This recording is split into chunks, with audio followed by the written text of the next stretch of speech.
मित्रों, जय हिंद। किसान आंदोलन समाप्त हो गया और पूरे देश में करीब 5 राज्यों में चुनाव की लहर चल रही है। चुनाव शुरू होने वाला है। साथ में कोरोना की फिर से वापसी भी हो रही है। मित्रों, घबराने की जरूरत नहीं है।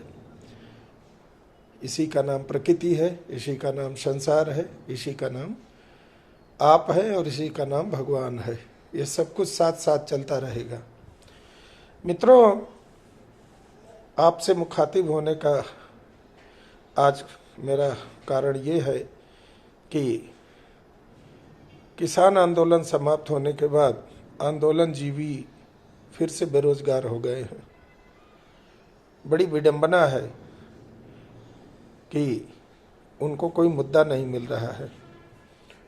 किसी भी तरह का आंदोलन वो खड़ा नहीं कर पा रहे हैं। राजनीतिक पृष्ठभूमि पर इतने हारे हुए योद्धा भारत ने कभी नहीं देखे थे। इसका कारण है, आप भी जानते होंगे, कुछ एक दो कारण मैं भी बताना चाहूँगा कि चाहे राजनीति हो या जीवन का कोई भी कार्य क्षेत्र हो, व्यक्ति को बड़े उद्देश्य रखने चाहिए। सर्वजन हिताय और सर्वजन सुखाय के उद्देश्य के नारे को आत्मसात करने वाले दल जीवित रहेंगे, आगे बढ़ेंगे, फलेंगे, फूलेंगे। लेकिन इसका केवल नारा दे करके और इसके आड़ में केवल अपना और अपने परिवार का भरण पोषण करने वाले समाप्त हो जाएंगे, हो रहे हैं। जो बचे हैं वो हो जाएंगे। देश की जनता बड़ी ही जागरूक है, समझदार है, समझ रही है। और उससे भी गंभीर बात यह है, अच्छी बात यह है कि समझ बूझ करके अब उस पर क्रियान्वयन भी कर रही है। अपनी समझ को काम का रूप दे रही है, वोट का रूप दे रही है, मत का रूप दे रही है और कामयाब भी हो रही है। जनमानस की उपेक्षा अब और नहीं, न तो कोई दल कर पाएगा, ना ही कोई राजनेता कर पाएगा। आपके सामने उनको झुकना ही पड़ेगा, आपकी बात उनको सुननी ही पड़ेगी और माननी भी पड़ेगी। स्थिति ये है कि इतना गरीब और इतना अकर्मण्य और इतना बिखरा हुआ विपक्ष आज तक देश में नहीं था।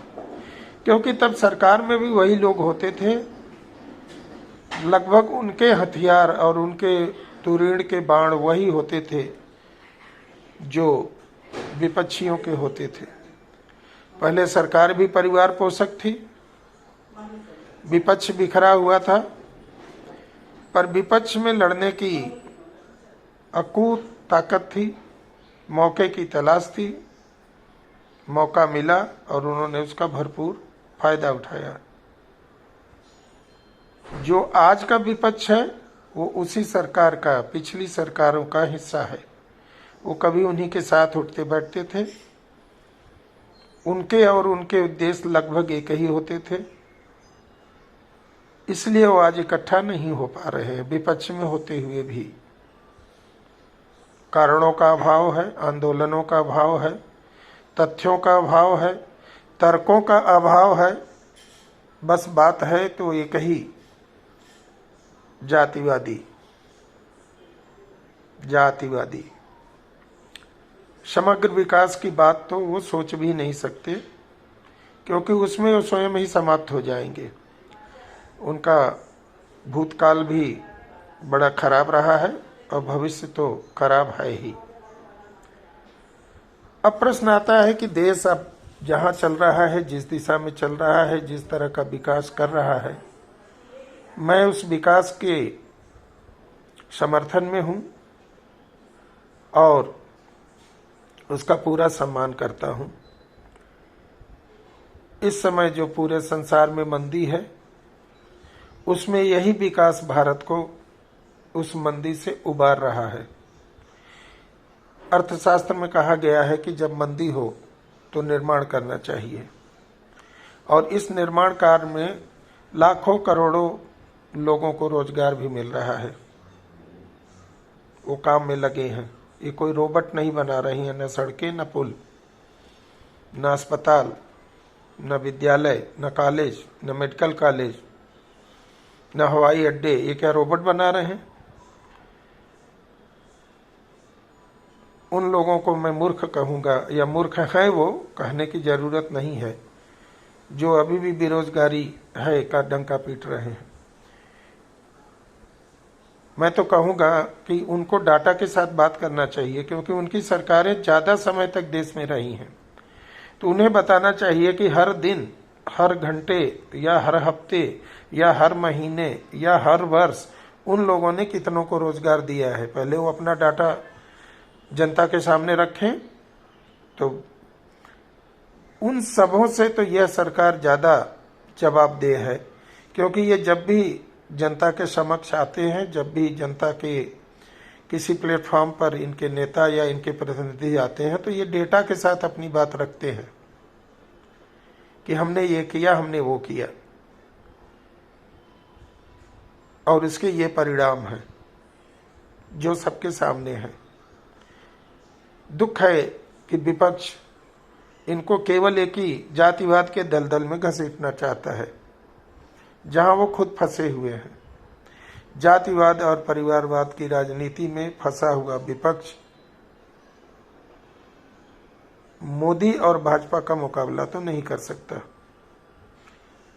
मुसीबत और ये है ऊपर से कि वो इसके बाहर भी नहीं निकल पा रहे हैं। जितना छटपटा रहे हैं उतना ही उसमें धंसे चले जा रहे हैं, और दूसरा उनमें सामर्थ्य भी नहीं है, क्योंकि उनके पीछे ना कोई संगठन है और ना ही कोई विचारधारा है। और बिना विचारधारा, बिना संगठन, बिना समग्रता, बिना एकता के कुछ भी हासिल नहीं हो सकता। लोकतंत्र में खास करके तानाशाही ना है, ना अब हो सकती है इस देश में। यदि कोई तानाशाह बनना चाहेगा तो जनता उसको मिट्टी में मिला देगी। मैं आप सभी लोगों की सद्बुद्धि, सज्ञान, सबको धन्यवाद देता हूं। एक चीज कहूंगा कि कभी भी किसी भी तरह के बहकावे में ना आए। सरकार जो भी कर रही है, थोड़ा उसमें देर तो लग रहा है, लेकिन भ्रष्टाचार का भी सरकार निर्मूल नाश करेगी, ऐसा मुझे लगता है। क्योंकि पहले भ्रष्टाचार भी होता था तो उस भ्रष्टाचार को भ्रष्टाचार से दबा दिया जाता था। कम से कम आज ऐसा नहीं हो रहा है। देर हो रही है, मैं भी आपके साथ सहमत हूं कि भ्रष्टाचारियों को सजा नहीं मिल रही है, लेकिन हाँ, वो बचेंगे नहीं, यह भी तय है। आज नहीं तो कल, कल नहीं तो परसों उनको उनके किए हुए पापों की सजा उनको भुगतनी पड़ेगी। जय हिंद।